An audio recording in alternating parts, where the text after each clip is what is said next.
ఎటు చూస్తున్నావమ్మా? ఎందుకంతలా బాధపడుతున్నావు? కళ్ళు తెరిచి చూడు. నీ ఎదురుగా, నీలోనే నేనున్నాను.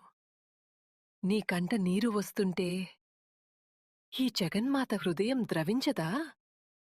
లోకమంతా నిన్ను వదిలేసినా, నీ వెన్నంటే ఉండే నీ అమ్మను నేను ఉండగా, నీకు ఒంటరితనం ఎందుకు? నీ కష్టాలన్నీ నా పాదాల దగ్గర వదిలెయ్. నువ్వు పడే ప్రతి కన్నీటి బొట్టుకు నేను ఒక అర్థాన్ని ఇస్తాను. నీ సంకల్పం బలహీనపడినప్పుడు నా శౌర్యాన్ని నీకిస్తాను. నీ మనసు గాయపడినప్పుడు నా ప్రేమతో నిన్ను నిమురుతాను. గుర్తుంచుకో బిడ్డా, చీకటి తర్వాత వెలుగు రాక తప్పదు.